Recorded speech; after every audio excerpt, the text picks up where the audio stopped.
नींद कोसों दूर थी। कुछ देर बिस्तर पर करवटें बदलने के बाद वह उठ खड़ा हुआ और अपने कमरे के आगे की छोटी सी बालकनी में जा खड़ा हुआ।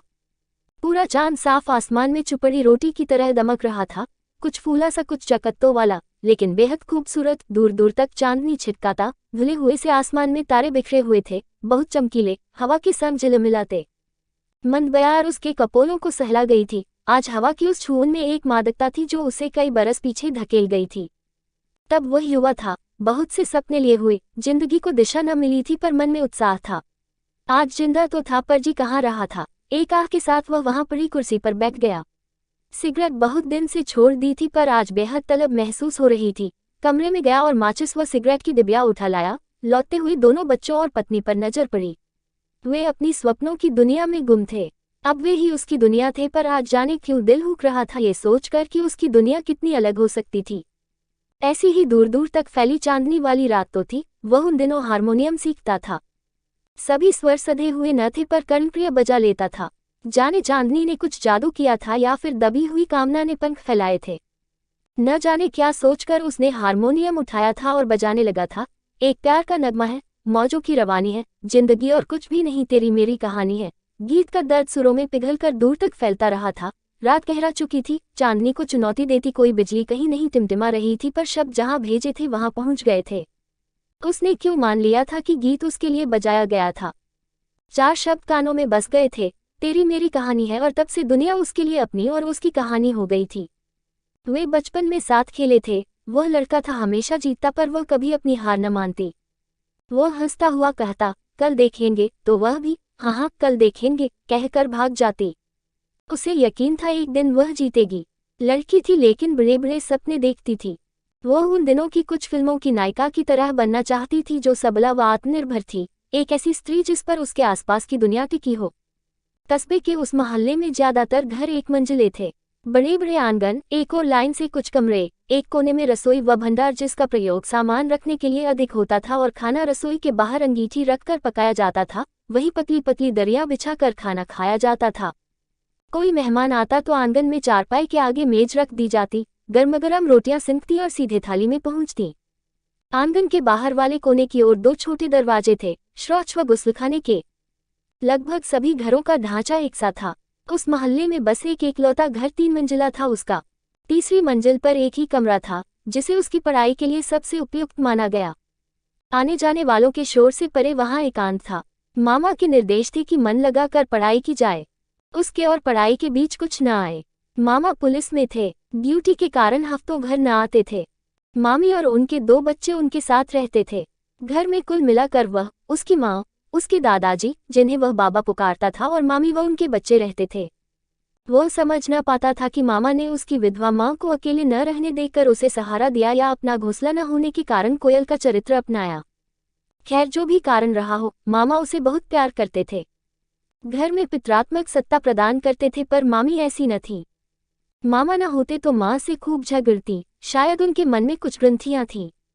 3 मंजिला घर के भूतल पर वे रहते थे। बाहर बैठक थी और उसके साथ में एक गलियारा आंगन में ला छोड़ता था, जहां एक और रसोई, सामने एक कमरा और कमरे के भीतर एक और कमरा था। बैठक में बाबाजी रहते थे, अंदर के कमरों में वे सब।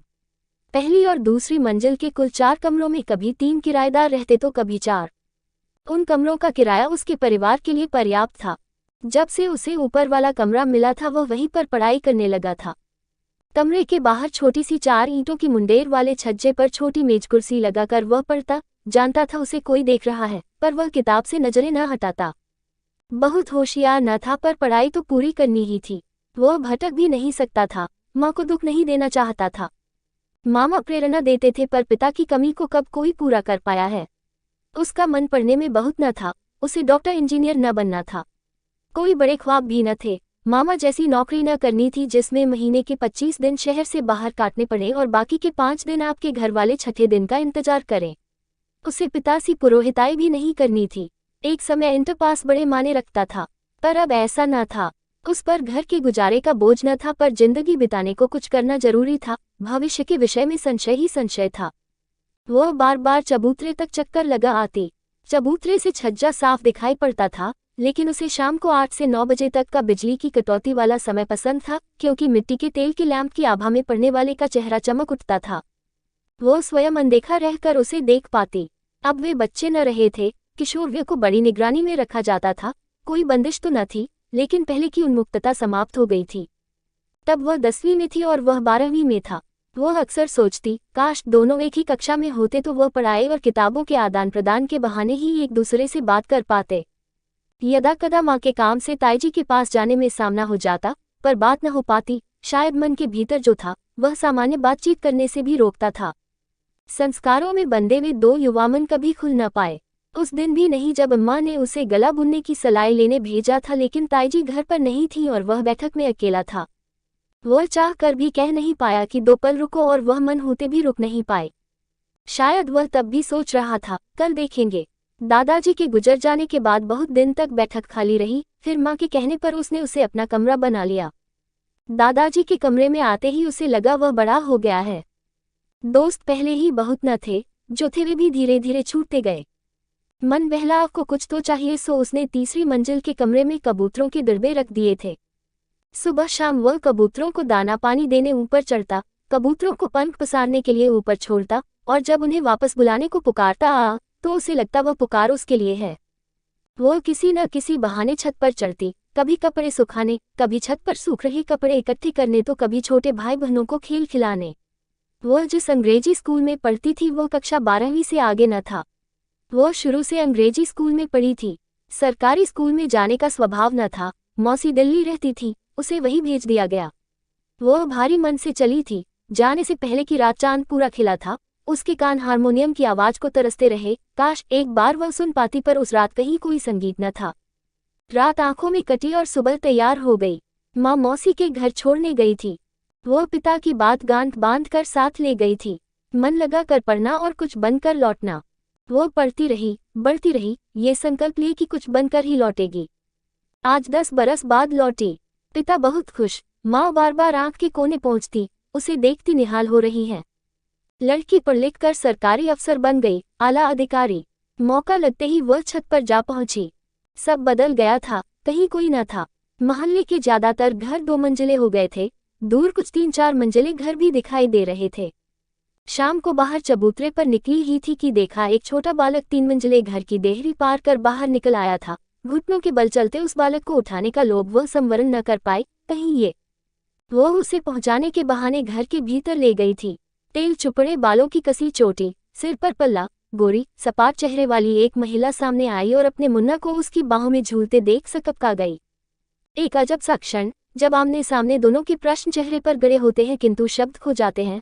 और एक मसीहा की तरह ताईजी आ गई थी। अरे बिट्टू, तुम अभी तो शन्नो की अम्मा से सुना कि तुम आई हो।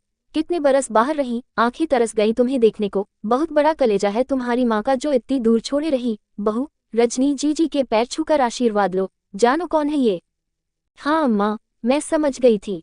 वह अचानक जिज्जी और बुआ बन गई। तभी वह आया था। सामने के बाल उड़ चुके थे। सुना था किसी दुकान पर सहायक लगा था। खबरें तो कभी कभार मिलती रही थी। उसके ब्याह की खबर भी मिली थी, पर खबर मिलने और प्रत्यक्ष देखने में बड़ा अंतर होता है। इस सच से अब रूबरू हुई। 2 बच्चों का पिता 30-32 वर्ष का वह आदमी उसकी कल्पना के पुरुष से बिल्कुल अलग था। पल भर के लिए वह वहां नहीं थी। मानो 10 सदी से लगने वाले 10 वर्षों में उसे खोजने का प्रयास कर रही थी। देखना चाह रही थी कि उसके चेहरे की लकीरें इतना कैसे गहरा गईं। उसने नाम से संबोधित करते हुए कहा था, रजनी बैठो, खाना खाकर जाना। उफ, वह औपचारिकता भरी आवाज उसका कलेजा चीर गई थी। कसी चोटी वाली एक आत्मीयता भरी नजर भर तुरंत रसोई में चली गई थी। वह समझ नहीं पाई कि वह भोजन लगाने का निमंत्रण था या उसके लिए प्रस्थान करने का संकेत। वह क्षमा याचना सी करती, माँ के इंतजार का बहाना कर ताईजी को प्रणाम कर लौट आई थी। एक गहरी निश्वास के साथ उसके मुंह से निकला, अब कल न होगी। वह समझ गया था कि कहीं कुछ चक्का है, भीतर या बाहर, यह अंदाजा नहीं कर पा रहा था। दोस्तों, उम्मीद करती हूँ आपको हमारी कहानी पसंद आई होगी। कहानी पसंद आई है तो वीडियो को लाइक करें, चैनल पर नए हैं तो चैनल को सब्सक्राइब करें और हाँ, नोटिफिकेशन बेल को जरूर दबाएं ताकि अगली अपडेट सबसे पहले आपको मिले।